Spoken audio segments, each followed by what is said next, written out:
5월 24일 월요일 5분 말씀 잠언 13장 1절부터 13절까지의 본문입니다. 오늘 본문에도 지혜로운 자와 어리석은 자의 대비가 아주 분명하게 드러나죠. 지혜로운 아들은 아비의 훈계를 들으나 거만한 자는 꾸지람을 즐겨 듣지 아니하느니라. 어리석은 자, 미련한 자를 거만한 자라고도 부르는 거죠. 자기 오름의 길을 고집하고 돌이키지 않는 사람, 그 사람을 거만한 자라고 부릅니다. 그 거만함은 필연 교만이 되기 마련이죠. 10절 말씀은 이렇게 적혀 있습니다. 교만에서는 다툼만 일어날 뿐이라 권면을 듣는 자는 지혜가 있느니라. 교만은 다툼을 만들어 놓습니다. 교만은 들으려 하지 않죠. 들으려 하지 않고 들으라 합니다. 주장하는 자가 주장하는 자를 만나면 필연 다툼이 생깁니다. 그 다툼이 화평의 꽃밭을 짓밟는 거죠. 다시 새겨듣는 말씀이 되겠습니다만 산상수훈의 한 구절은 이런 말씀이 있습니다.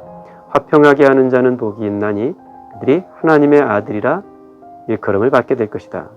화평의 꽃밭은 교만한 자의 손으로 가꾸어지지 않습니다. 화평의 꽃밭은 순종하는 자리에서 하나님의 말씀을 귀담는 자리에서 뿌리가 내리고 꽃이 피고 또 열매를 맺는 것이죠. 오늘 본문에는 재물에 관한 말씀들이 여러 들어 있습니다. 스스로 부한 채하여도 아무것도 없는 자가 있고 스스로 가난한 채하여도 재물이 많은 자가 있다. 스스로 부한 채하는 사람과 스스로 가난한 채하는 사람을 비교하고 있습니다. 스스로 부한 채하는 사람은 거칠애가 심한 사람입니다. 남의 눈을 의식해서 가진 게 없음에도 불구하고 하고 싶은 것을 다 하고 다니는 거죠. 밖에 나가서는 흥청망청 후한 소비 생활을 하는지 모르겠으나 돌아서서는 가까운 사람들에게 두 손 벌려 꾸며 사는 사람들입니다. 반면 스스로 가난한 채 하는 사람들이 있습니다. 이런 사람들은 또 늘 죽는 소리만 합니다. 없는 것, 모자란 것이 투성이어서 다른 사람들에게 나누어 줄 여력이 없는 것이죠. 스스로 부한 채 하는 사람 혹은 스스로 가난한 채 하는 사람의 길에 지혜가 있는 것이 아닙니다. 그것은 미련한 길이죠.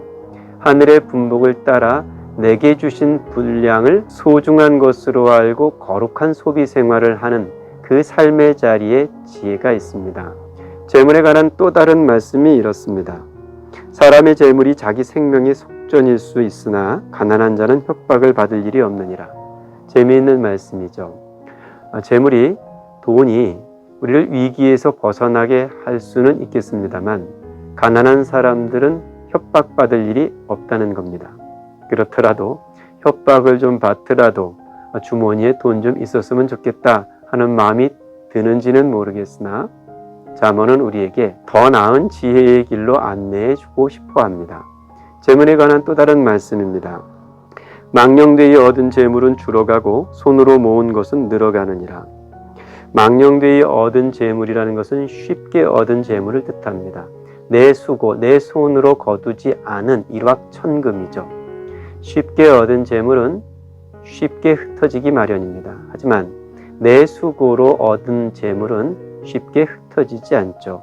그것이 얼마나 소중하고 귀한 것인지를 알아서 허투루 함부로 소비 생활하지 않기 때문입니다. 로또에 당첨되는 일확천금의 지혜가 있는 것이 아니라 오늘 하루 분량의 수고로 하늘의 분복을 따라 누리는 경제생활, 소비생활의 지혜가 있습니다.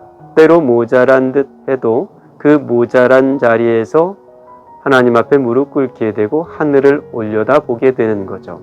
그렇게 하늘에 잇대어 살아가는 하루에 생명이 있고 또 은혜가 있는 것이겠습니다. 그 생명과 은혜가 오늘도 우리에게 가득할 수 있기를 바랍니다.